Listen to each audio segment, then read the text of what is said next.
It's the Real News. I'm Lynn Fries.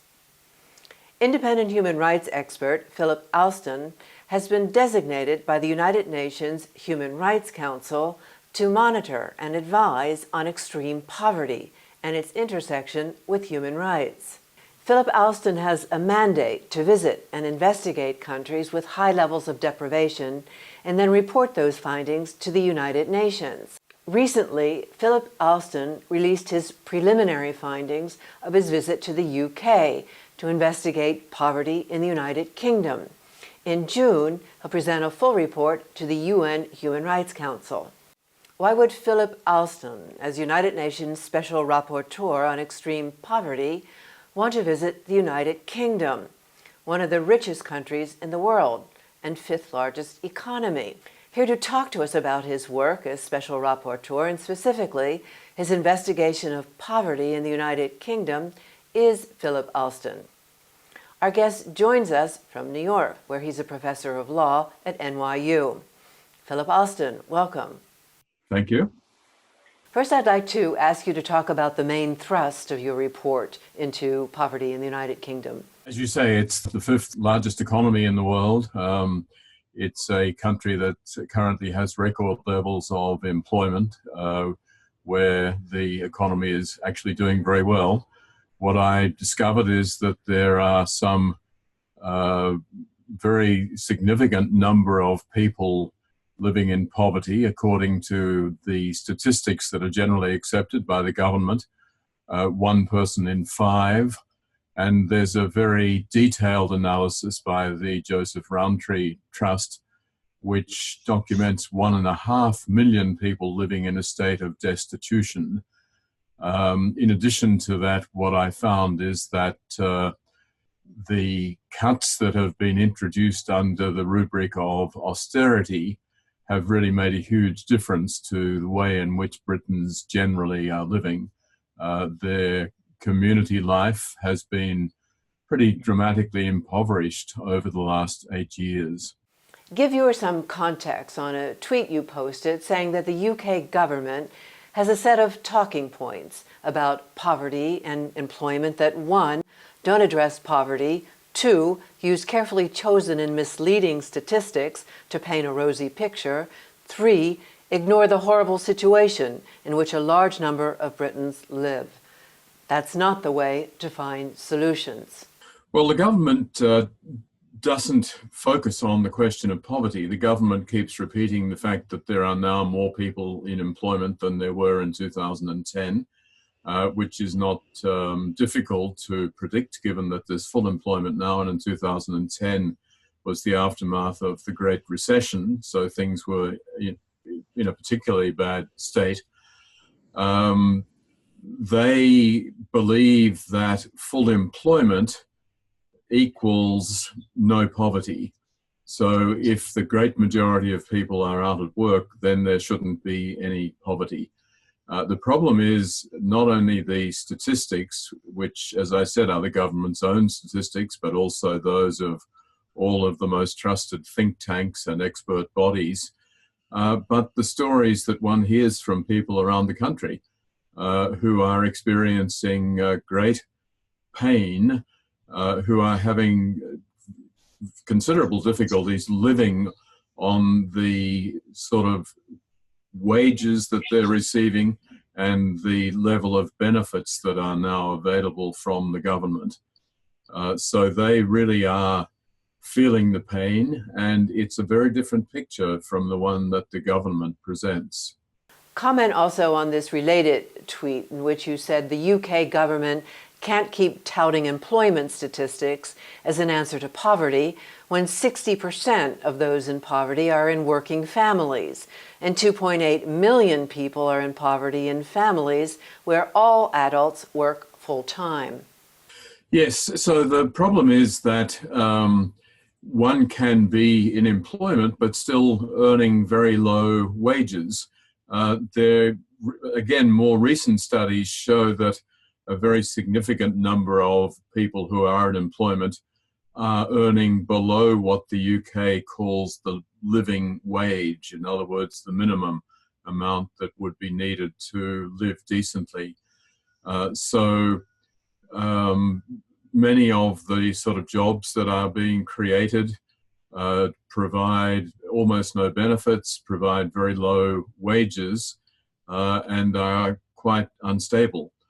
In your report, you contrast your findings of a major UK government disconnect in recognizing poverty as a serious problem in the United Kingdom, with findings, on the other hand, that UK think tanks, media, independent bodies, even UK parliamentary committees, and a broad range of trusted sources do recognize poverty as a major problem in the UK. So tell us about how you go about your fact-finding mission. Well, the way in which I prepare for a mission of this sort is to conduct hundreds of interviews in advance by telephone or by Skype or whatever. I read all of the available reports, and the UK is a particularly rich country in terms of the range of academics, the range of civil society groups that really are studying poverty very carefully. As you mentioned, the parliamentary committees system is very productive in the UK in a way that I haven't seen in any other country, I suppose. They study these issues, they produce regular reports from both houses of parliament. The National Audit Office is independent, and it produces very high quality economic analyses of social and other issues. So there's a very wide range of government and non-government literature out there documenting exactly what the situation is. The bizarre thing, and this is what I said in my report when I talked about the disconnect, is that almost no one that I spoke to and almost no one that I've seen thinks that poverty is not a significant issue in the United Kingdom. And I met with the Scottish government, I met with the First Minister, Nicola Sturgeon. I met with the governments in Wales and in Northern Ireland. They all talked very openly about the significant and quite severe problems with poverty. But what you have in Westminster is a government that is focused on Brexit, on the economy, and on full employment. And they don't actually address the issue of poverty. So it's not surprising that over the last couple of weeks, the Prime Minister, Theresa May, has been asked questions by the Leader of the Opposition, Jeremy Corbyn, in Parliament in relation to the report that I presented. He has asked her what her response is to those findings, and he has cited a number of them. And each time the Prime Minister has responded by saying, the economy's doing great and we've got full employment. And that's it. So it's really answering a completely different question. It's the equivalent of someone rushing in and saying, there are a couple of people dying in the street. And my response is, yes, but everyone who's here in the house is very healthy. And of course, both of those statements are true, but the government doesn't turn its attention to the people who are out in the street. What do you think explains that kind of response from the Conservative Party, as you just described it? Sum up on what essentially underlies this disconnect. Well, the essential element, and this is now common to Conservative parties in many parts of the world, is that employment is better than welfare. And of course, that's absolutely true. Anyone who is out of a job is very keen to get one. I met almost no one in Britain who was avoiding work. The poor are desperate to get a job, and a job that pays enough to live on. But the point is that employment alone is not sufficient. individuals exist within a context, the family, the community. They have a range of needs. They may be related to mental health, they may be related to physical health, may be related to care for the elderly, care for children.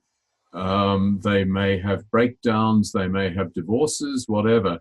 There are things in people's lives that lead to the need for forms of assistance from a government. And it's that broader safety net which is being very consistently chipped away at in the United Kingdom context. And give us some examples of ways in which this philosophy, that employment is better than welfare, is playing out under the Conservative government's new benefit system known as universal credit. Well, what you've got is the introduction of job centres where people are under great pressure.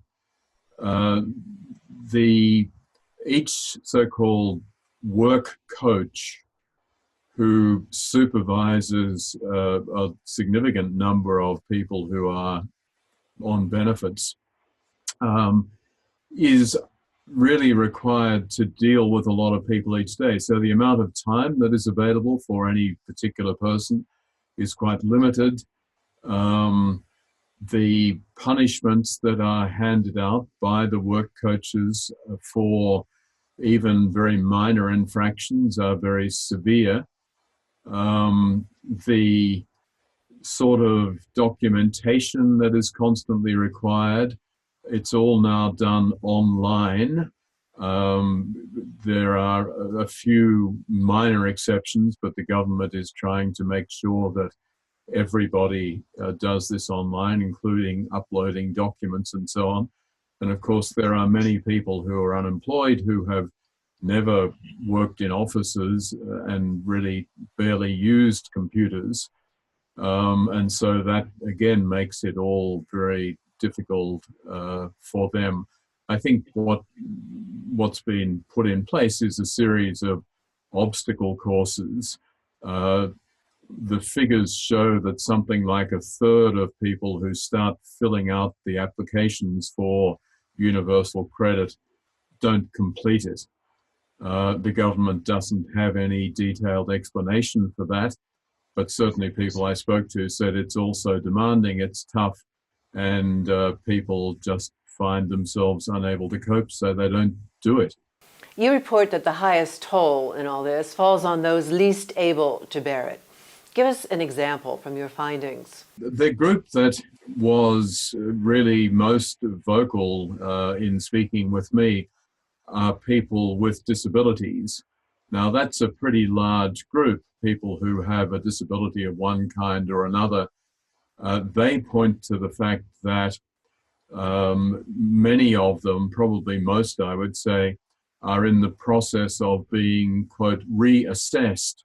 Now, that reassessment means that they have to go in, they meet with a person who is not a trained medico, but just a consultant employed by an outside group, who then, in their telling to me, asked them to do a number of things. Can you put your hand on your head? Can you pick up a pencil? Would you be comfortable talking to a stranger in the street?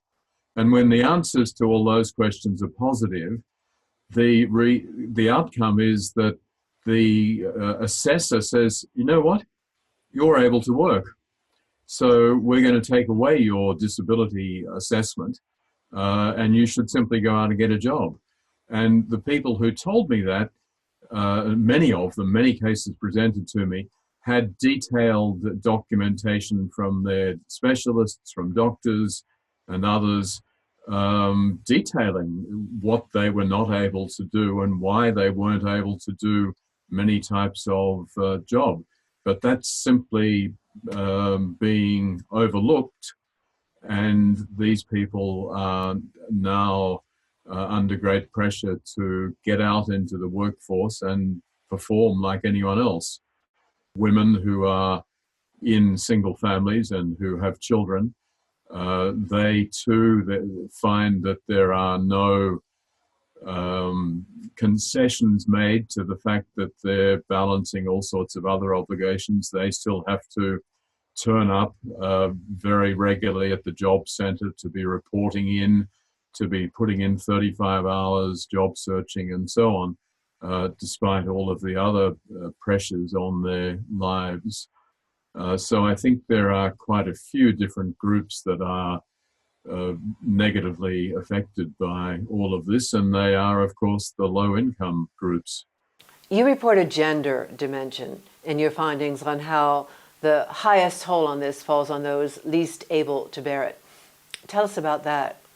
One of the issues that came up very often is that this so-called universal credit, the single benefit that is now payable to people who are on welfare, is first of all not provided until at least 5 weeks after the assessment has been successfully made. In other words, you are approved to receive the benefit. You are then told that you will get your first payment in 5 weeks from that moment, although many people experienced a wait of up to 12 weeks or more.